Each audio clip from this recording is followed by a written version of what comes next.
Bonsoir à tous et ravi de vous retrouver sur M241 TV, la web télévision. Merci également d'accueillir votre nouveau magazine en immersion qui permettra à tous de nous plonger à chaque fois dans le quotidien et la réalité des Gabonais. Et pour ce premier numéro, allons à la rencontre des habitants de la commune d'Akanda, c'est au nord de Libreville, où le problème d'approvisionnement d'eau est un vrai calvaire. Et pour pallier cette difficulté, les populations font souvent appel à des revendeurs d'eau. En immersion, c'est maintenant. Dans la cité Amissa d'Angondjé, aux abords de Libreville, l'eau courante est rare dans les maisons. Comme tous les habitants du quartier, Armel et sa famille ont recours à une cuve. Et l'eau lui coûte plus cher que s'il devait payer les services de la SEG. Moi, il me faut à peu près 6 touques de 1000 litres. Le prix moyen, le prix de la touque est à 10 000 francs. Donc ça fait 60 000 francs par mois. Comme souvent, Armel fait donc appel à des revendeurs d'eau qui viennent livrer à domicile. Allô, Touré? Accourent alors les transporteurs d'eau dans de petites camionnettes bleues bien connues du quartier. À Libreville et ses alentours, les revendeurs d'eau ont trouvé un marché propice à leur business. Mais d'où vient vraiment l'eau contenue dans ces cuves? Les revendeurs affirment qu'il s'agit de l'eau de la SEG. Non, ils demandent seulement là où vous prenez l'eau. Non, c'est dans le forage. Après, c'est dans le forage. Ah, le forage qui est là-bas. Hein. Oui, il y a le forage ici. Après avoir ravitaillé la maison en eau, la camionnette continue son chemin. Mais Emmanuel, habitant du quartier, se demande si l'eau vient vraiment des forages. Il a découvert que c'est dans des cours d'eau pollués que les camionnettes viennent parfois se ravitailler. Ils venaient, ils mettent leur tuyau. Vous voyez, il y a un gros tuyau quelque part là, qu'ils plantaient là. Avec une motopompe, ils aspiraient l'eau, ils remplissaient une cuve et ils livraient cette eau-là dans la cité, moyennant 10 000 francs. À l'aide de son téléphone, jeudi 25 avril, un habitant du quartier a pu filmer des revendeurs en flagrant délit de pompe d'eau dans la rivière. Pour les populations souffrant du manque d'eau courante, l'eau revendue dans des cuves est non seulement plus chère que celle de la SEG, mais aussi parfois très polluée. Certains revendeurs véreux la puisant dans des cours d'eau, parfois semblables à des caniveaux. Une pratique dont la majorité des habitants ne sont pas au courant. À la suite de cette enquête, nous nous sommes tournés vers plusieurs personnalités pour comprendre l'ampleur de cette situation. Mais avant, nous vous invitons à suivre notre entretien avec la SEEG, la Société d'énergie et d'eau du Gabon. Bienvenue à la SEEG. Nous vous mettons en relation avec un chargé de clientèle. Nous vous informons que dans le cadre de la mesure de notre qualité de service, cette conversation peut être enregistrée. Centre service client CG, bonjour. Qui est là, votre écoute comme chat pour vous? Monsieur, bonjour. Bonjour, monsieur. À qui ai-je l'honneur, s'il vous plaît? Roland Djakou, journaliste à Média 241. Monsieur Roland, comme chat pour vous, monsieur Roland. Bon, voilà, je vous appelle parce que nous avons mené une enquête et dans un premier temps, nous souhaiterons savoir déjà c'est quoi les tarifs de l'eau en vigueur à la SEG. Les tarifs de l'eau en vigueur? Ouais, les tarifs de l'eau. Enfin, combien coûte le mètre cube d'eau? Vous voulez savoir combien coûte le mètre cube d'eau? Oui. Regardez les côtés, s'il vous plaît. Oui, allez-y. Voilà. D'accord. Après quelques minutes d'attente, notre interlocuteur nous reprend. Oui, allô? Oui, allô, monsieur? Oui, merci, monsieur, d'avoir bien gardé l'écoute. Hein. Je vous en prie. Oui. C'est à 470, hein. Presque 500 francs CFA. Presque 500 francs CFA, oui. Est-ce que vous êtes au courant qu'il y a des personnes qui vendent le même mètre cube d'eau entre 10 et 15 000 francs dans la capitale Libreville? Vous êtes au courant? Est-ce que vous nous avez signalé? Vous le signalez ou vous venez nous le demander? Vous le signalez? Non, nous posons la question parce que justement nous avons mené une enquête. On voulait avoir la confirmation sur le prix du mètre cube d'eau que donne la SEEG, la Société d'énergie et d'eau du Gabon. Et maintenant, dans d'autres localités, dans d'autres coins de Libreville où il y a souvent des perturbations d'eau, il y a certaines personnes qui vendent le mètre cube d'eau entre 10 et 15 000 francs CFA. Est-ce que déjà la SEEG est au courant de ce trafic-là? Donc, soyez rassurés que la SEG est le seul à vendre de l'eau, c'est tout. Nous sommes les seuls. Oui, vous me rassurez. Avoir le droit, oui. Nous sommes les seuls à vendre de l'eau d'abord. Nous sommes les seuls. Oui, vous êtes les seuls à avoir le droit de vendre de l'eau. L'activité de vendre de l'eau, oui, effectivement. D'accord, donc ça veut dire que ce trafic, il est illégal. Il est illégal, effectivement, il est illégal. D'accord, et est-ce que la SEG est au courant de ce trafic-là? Allô? Oui, je vous écoute. Oui, est-ce que la SEG a été avertie ou encore a été déjà interpellée sur ce trafic qui se fait dans Libreville et aux environs? Monsieur, est-ce que vous pouvez vous rapprocher auprès du standard? Je vous donne un numéro. Vous avez de quoi noter? Oui, j'ai de quoi noter, monsieur. Vous avez noté le 01 01 76 76 70 96. 70 96. 96, oui.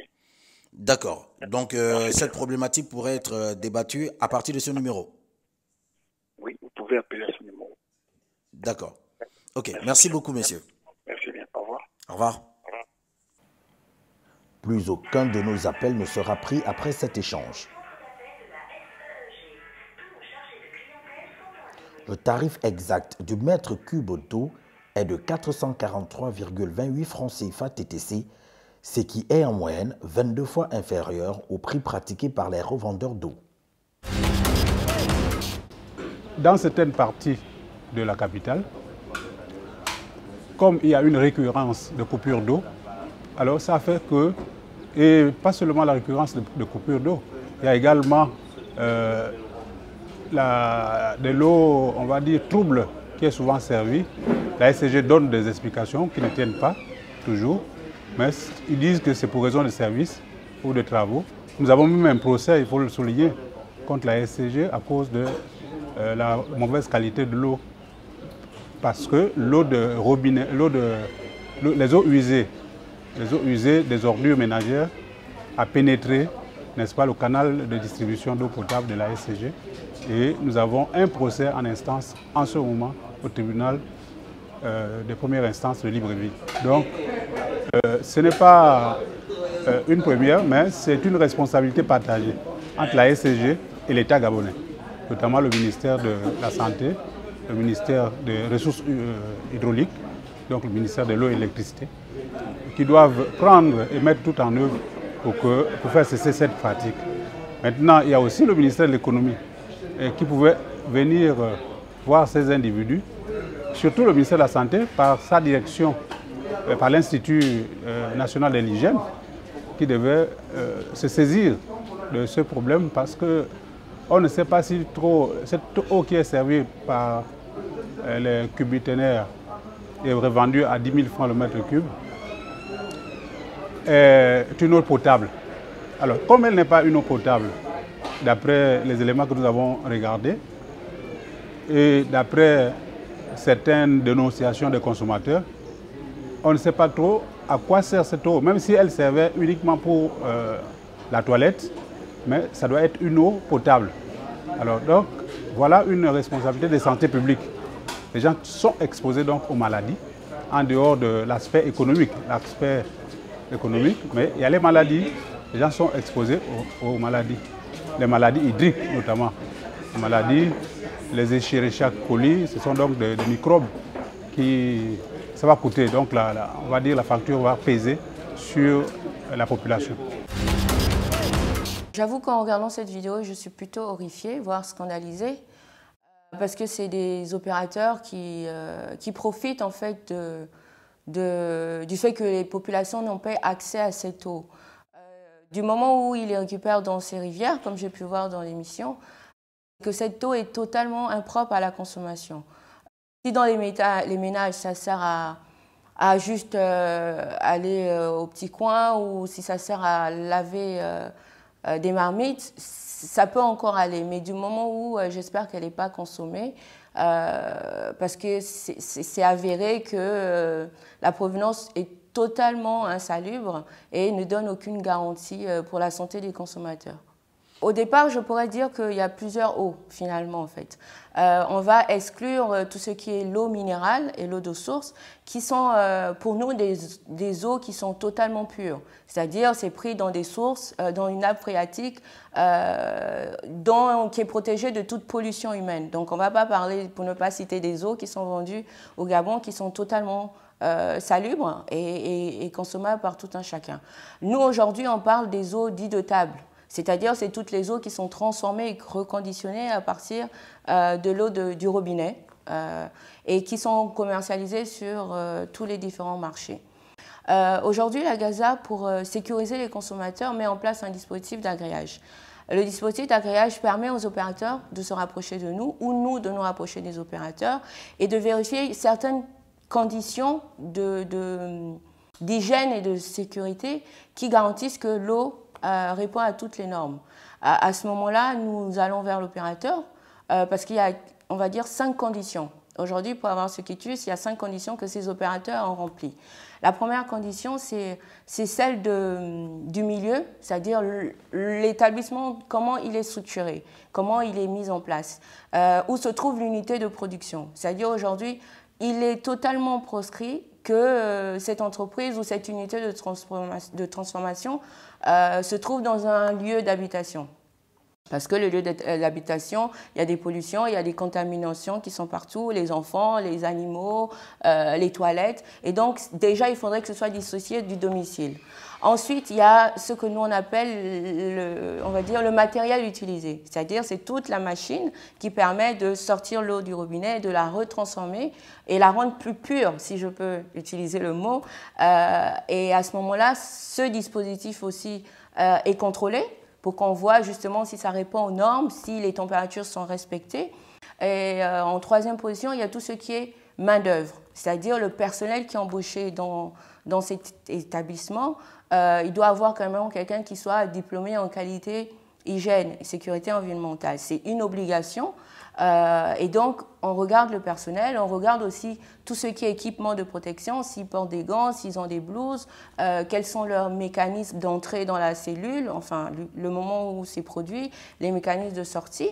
En quatrième position, on vérifie maintenant la matière. La matière, c'est l'eau en elle-même.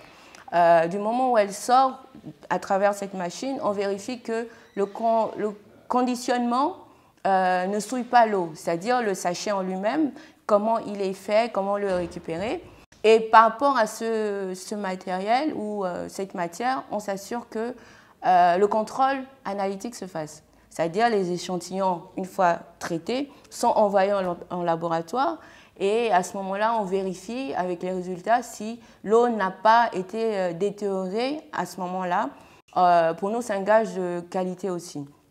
Et dernier point, on vérifie tout ce qui est méthode de nettoyage. Grosso modo, le mot exact, c'est qu'on vérifie le plan de maîtrise sanitaire, qui est en fait toutes les mesures que l'entreprise prend pour réduire ou éliminer les risques de contamination. Ça revient justement à ce qu'on définit comme étant une eau potable, d'accord? Parce que vous allez donc vous retrouver dans des situations où vous avez des eaux qui sont livrées. D'abord, vous ne maîtrisez pas la provenance de ces eaux, d'accord? Vous ne savez pas quelles sont les concentrations parce que justement, il n'y a pas de normes de surveillance qui sont établies là-dedans. Les premières, on peut classer les risques en 2 catégories, d'accord? Vous avez d'abord les risques à court terme, c'est-à-dire les risques aigus, en fait, de la consommation d'eau non potable. Les risques aigus sont le plus souvent liés à des microbes, d'accord? Le fait de conserver de l'eau dans des cuves, donc ça va faire des eaux stagnantes. Est-ce que ces cuves sont hermétiquement fermées? Est-ce qu'il y a de l'air qui circule? Parce que l'air peut transporter justement des microbes. Donc là, tout de suite, ça devient déjà dangereux. Donc, les maladies aiguës, ça peut être lié à des bactéries, à des virus, ou à des parasites. Il faut savoir qu'en général, la consommation d'eau non potable, le premier risque, c'est de faire des diarrhées. Et les diarrhées, elles sont mortelles en particulier chez les enfants, chez les jeunes enfants, donc les moins de 5 ans, et chez les personnes aussi parfois très âgées, ou chez les personnes dont le système immunitaire peut être déficient. Voilà. Donc, vous avez, comme je disais, ce premier lot de dangers là, que je classe dans les aigus. Et puis, vous avez les dangers qui sont à plus long terme. À plus long terme, ces eaux, si effectivement elles sont composées par exemple de plomb, de mercure, donc d'un certain nombre d'éléments qui ne doivent pas être présents dans l'eau, la consommation, même si sur le coup ne vous rend pas malade, mais à force de les consommer pendant de longs mois, de longues années, n'est-ce pas, vont entraîner des effets qui peuvent être très toxiques pour la santé des populations qui les consomment. Les dangers, ils ne sont pas que liés à l'ingestion directe, c'est-à-dire au fait de boire. Ils peuvent être aussi liés simplement au fait que vous utilisez régulièrement cette eau pour vous laver. D'accord? Donc, vous savez, il y a des gens qui ont des peaux très sensibles qui vont souvent venir en consultation pour un prurite, donc pour le corps qui gratte, etc. Et de plus en plus, on en a. La question qu'il faudrait se poser, c'est est-ce qu'effectivement, il n'y a pas une composante liée justement à l'utilisation de ces eaux qui ne sont pas contrôlées. Nous sommes d'accord que l'eau, c'est la vie. Seulement, comment des personnes comme Armel pourront préserver la bonne santé de leur famille malgré la bonne volonté d'offrir à ceux-ci le précieux liquide? Que fait la SEEG face à ce business d'approvisionnement en eau qui prend de l'ampleur dans des quartiers de Libreville et des environs? Une question qui peut en appeler plusieurs. Les populations attendent des réactions immédiates de la part des autorités compétentes pour des solutions durables. Merci de nous avoir suivis sur M241 TV. Retrouvons-nous très prochainement dans une autre immersion sur la web télévision. Au revoir.